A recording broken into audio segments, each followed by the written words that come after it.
Hello achievers, welcome to NET JRF makers. आज के हमारे इस लेक्चर में हम पढ़ने वाले हैं लर्नर सेंटर्ड मेथड, जिसे हम स्टूडेंट सेंटर्ड मेथड भी कहते हैं। हमारे प्रीवियस लेक्चर में हमने इन डिटेल कवर किया है टीचर सेंटर्ड मेथड। आप उस लेक्चर को जरूर देखें। So let's get started with our today's lecture. देखो, लर्नर सेंटर्ड मेथड बेसिकली होता क्या है। ये एक ऐसा टीचिंग मेथड है जहां पे जो कुछ डिजाइन किया गया है, यानी पूरा हमारा टीचिंग लर्निंग प्रोसेस जो है ना, वो स्टूडेंट्स की नीड, उनके इंडिविजुअल डिफरेंसेस, यानी कि स्टूडेंट्स के इंटरेस्ट, उनके बिहेवियर को ध्यान रखते हुए ये पूरा मेथड यहाँ पे जो है ना बनाया गया है। यानी कि इस मेथड के इसलिए यूज किया जाता है कि हमारी टीचिंग लर्निंग हमको अगर इफेक्टिव करनी है तो हम यहाँ पे जो भी टीचिंग मेथड सेलेक्ट कर रहे हैं वो हम ऐसा सेलेक्ट करें जो स्टूडेंट की नीड, उनकी रिक्वायरमेंट, उनके इंडिविजुअल डिफरेंसेस है ना, उसके हिसाब से सेलेक्ट किया जाए, जिससे हमारी टीचिंग लर्निंग जो है ना सक्सेसफुली कंप्लीट हो जाए। तो देखो, लर्नर सेंटर मेथड में ना हम दो तरीके से स्टूडेंट्स की नीड या उनके एटीट्यूड या उनकी एबिलिटी या इंडिविजुअल डिफरेंसेस को ध्यान रखते हुए ना हम दो तरीके से उनको मेथड यहाँ पे अप्रोच हम देख सकते हैं। एक है हमारा जैसे हमारा एक्टिव लर्निंग और एक होता है हमारा सेल्फ पेस्ड लर्निंग। तो एक्टिव लर्निंग क्या होता है? एक्टिव लर्निंग एक ऐसा स्टूडेंट सेंटर्ड मेथड है जहाँ पे स्टूडेंट्स जो है ना पार्टिसिपेट करते हैं एक्टिवली। यानी यहाँ पे स्टूडेंट्स का एक्टिवली पार्टिसिपेशन होता है, जैसे कि ग्रुप डिस्कशन, ब्रेनस्टॉर्मिंग वगैरह। ठीक है, तो यहाँ पे स्टूडेंट्स पार्टिसिपेट करते हैं एक्टिवली, जिससे उनकी नॉलेज एनहांस होती है। एक होता है हमारा सेल्फ पेस्ड लर्निंग। इसमें क्या होता है, ये हमारा इंडिविजुअलाइज्ड अप्रोच है। यानी कि यहाँ पे जो एक स्टूडेंट है ना, एज पर हिज और हर कन्वीनियंस, अपने टाइम, उनकी जो भी पढ़ने की स्पीड है या डिस्टेंस मोर लर्निंग भी हमारा इसके अंदर आता है। तो स्टूडेंट्स जो है उसके कन्वीनियंस के हिसाब से वो है ना अपनी स्टडी करता है। यहाँ पे उसका दूसरे स्टूडेंट्स के साथ कोई कंपैरिजन या कुछ भी नहीं होता। यहाँ पे ये इंडिविजुअलाइज्ड अप्रोच है। यहाँ पे स्टूडेंट ये डिसाइड करता है कि उसको क्या पढ़ना है, कैसे पढ़ना है, किस तरह पढ़ना है और कब पढ़ना है। तो सबसे पहले हम देखते हैं असाइनमेंट। देखो, असाइनमेंट होता क्या है। असाइनमेंट जो है ना, ये एक सेल्फ लर्निंग है जिससे स्टूडेंट्स की ना नॉलेज जो है वो एनहांस होती है। अब असाइनमेंट देखो होता क्या है या कब दिया जाता है। क्लासरूम एक्टिविटी, यानी क्लासरूम में आपने जो भी स्टूडेंट्स को पढ़ाया है, जब उसी से रिलेटेड चीजें जब आप स्टूडेंट्स को एज अ होमवर्क देते हो कि आप अब आगे इन चीजों को इस तरह करके आओ, तो इससे क्या होता है, स्टूडेंट्स की जो नॉलेज है वो बढ़ती है। तो असाइनमेंट हमेशा जो आपने क्लासरूम में पढ़ाया है उसी से रिलेटेड दिया जाता है। इसका बेस्ट एग्जांपल है हम जो होमवर्क स्टूडेंट्स को देते हैं। इससे क्या होता है, जो स्टूडेंट ने क्लासरूम में पढ़ा है वही जाके उसी चीज टॉपिक पे वो असाइनमेंट करता है, जिससे उसकी जो नॉलेज है ना वो बढ़ती है और उसे चीजें याद हो जाती है। फिर हमारा नेक्स्ट आता है प्रोजेक्ट मेथड। प्रोजेक्ट मेथड क्या है? ये एक एक्टिविटी बेस्ड लर्निंग है। यहाँ पे आप कोई भी न्यू टॉपिक्स लर्नर को देते हो, जिससे वो क्या है, इसे हम डिस्कवरी लर्निंग भी कहते हैं। यानी इससे वो एक न्यू नॉलेज खोजता है, रिसर्च करता है, कुछ न्यू डिस्कवर करता है, कुछ आइडियाज क्रिएट करता है। वो एक पूरा ही एक न्यू टॉपिक पे वो काम करता है, जिस ये हमारा प्रोजेक्ट मेथड के अंदर आता है। तो असाइनमेंट में क्या होता है, जो टीचर ने क्लासरूम में पढ़ाया है उसी से रिलेटेड आपको दिया जाता है। लेकिन जो प्रोजेक्ट है वो टीचर कोई भी एक न्यू टॉपिक आपको दे सकती है जिसके बारे में आपको कोई आइडिया नहीं है। आप इसके बारे में रिसर्च करते हो, उसके बारे में डिस्कवर करते हो और आप एक टोटली एक न्यू प्रोजेक्ट यानी एक न्यू टॉपिक पे आप नॉलेज गेन करते हो। फिर नेक्स्ट आता है हमारा साइबरनेटिक्स। ये जो है ना, ये ऐसा टीचिंग मेथड है जो ना फीडबैक बेस्ड है। यानी यहाँ पे फीडबैक का बहुत ही इंपॉर्टेंट रोल होता है। जैसा फीडबैक मिलेगा उसके अकॉर्डिंग आपकी जो भी आप पढ़ रहे हो उसके ऊपर कंट्रोल आपका वैसा ही बनेगा। यानी अगर आपको पॉजिटिव फीडबैक मिल रहा है तो आप आगे को प्रोसीड करोगे।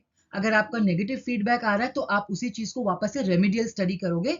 इस तरीके का यानी साइबरनेटिक्स जो है वो फीडबैक पे इंपॉर्टेंट जो है एम्फेसिस करता है, सेंटर अप्रोच है उसका।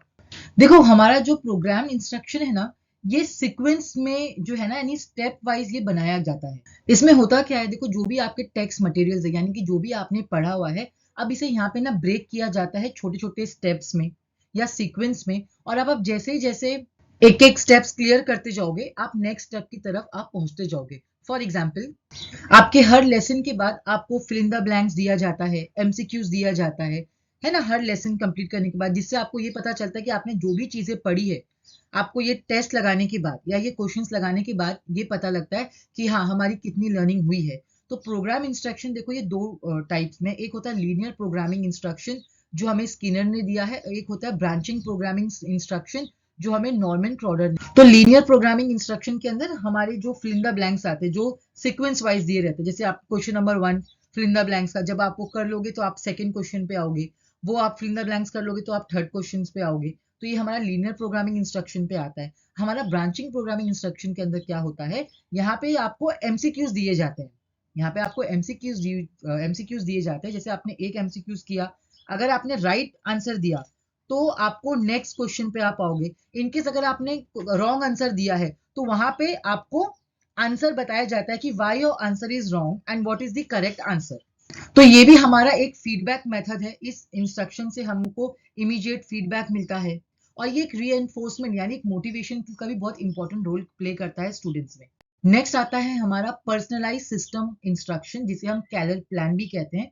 इसे कैलर प्लान इसलिए कहा जाता है क्योंकि ये कॉन्सेप्ट हमें कैलर ने दिया है। इस इंस्ट्रक्शन मेथड से भी हमें जो है ना फीडबैक मिलता है, लेकिन ये बेस्ड है स्टूडेंट्स के सेल्फ पेस्ड लर्निंग पे एंड ये डिपेंड करता है स्टूडेंट की मास्टरी ऑफ द कंटेंट पे, यानी स्टूडेंट ने सब्जेक्ट मैटर में कितनी मास्टरी की है। देखो इसमें बेसिकली होता क्या है कि एज पर दी लर्नर नीड्स, यहाँ पे स्टूडेंट्स की एबिलिटी, स्टूडेंट्स की नीड रिक्वायरमेंट के थ्रू यानी स्टूडेंट्स के इंटरेस्ट के थ्रू यहाँ पे स्टूडेंट्स को ना कुछ रिटन मटेरियल्स दिया जाता है या लेक्चर्स दिया जाता है एज पर दी स्टूडेंट नीड्स। अब ये लेक्चर देने के बाद लेक्चर के पीछे यानी जो भी आपने मटेरियल दिया है उसके पीछे ना आप कुछ क्वेश्चंस दे देते हो। ये भी एक छोटे छोटे यूनिट्स में होता है, तो आप उनको क्वेश्चंस दे देते हो। जब वो स्टूडेंट्स अपनी पेस के अकॉर्डिंग जब वो उसे पढ़ते हैं, जब उनको चीजें समझ में आती है, उसके बाद ना वो क्वेश्चंस लगाते हैं। अगर उनका क्वेश्चन सही है, अगर वो पूरे क्वेश्चंस अच्छे करते, जब जाके अब वो सेकेंड यूनिट की तरफ जाएंगे।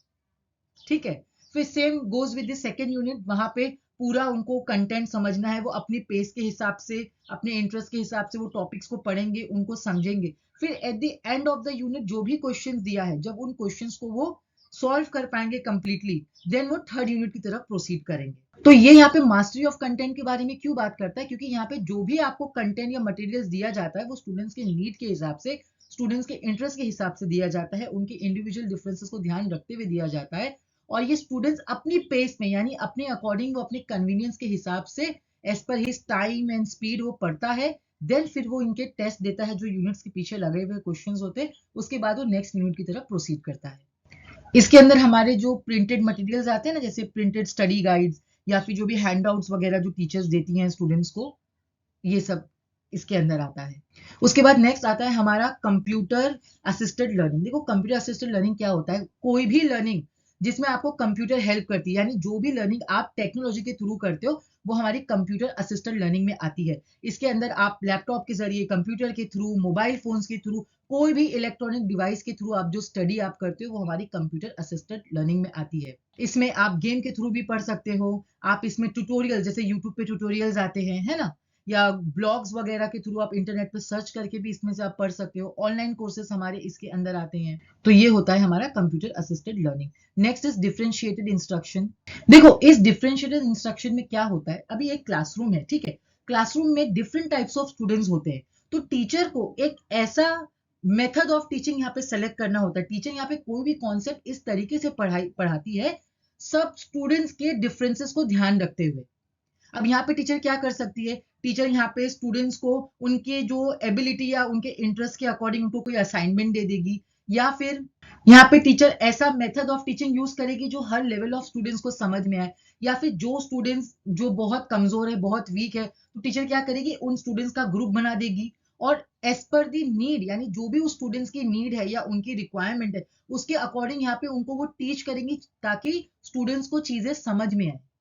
इसका एक एग्जांपल आप समझ सकते हो, ट्यूशन। आप सबने ट्यूशन पढ़ी होगी। ट्यूशन क्लासेस में क्या होता है, वहां पे जो टीचर पढ़ाती तो सिलेबस है, लेकिन वहां पे जो स्टूडेंट्स है, स्टूडेंट्स की जो नीड है, रिक्वायरमेंट है, अगर वो स्लो लर्नर है, फास्ट लर्नर है, इन सबको ध्यान रखते हुए ही टीचर जो है लर्निंग की स्पीड ये सब रखती है ना, कि ताकि हर स्टूडेंट्स को समझ में आए, कोई भी स्टूडेंट्स लेफ्ट आउट ना हो।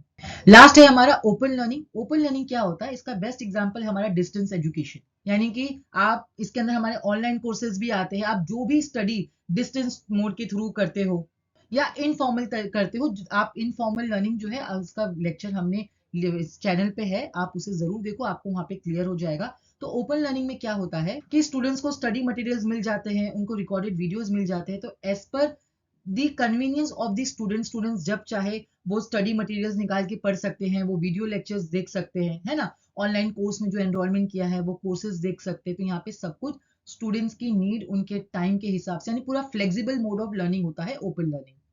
आई होप ये आपको क्लियर हो गया होगा। नेक्स्ट लेक्चर में हम और भी जो different types of learner centred method है उसे हम कंटिन्यू करेंगे। आई होप आपको ये लेक्चर समझ आया होगा। अगर आपको ये अच्छा लगे इसे लाइक करें, चैनल को सब्सक्राइब करें एंड ज़्यादा से ज़्यादा इस लेक्चर को शेयर करें। Thank you for watching.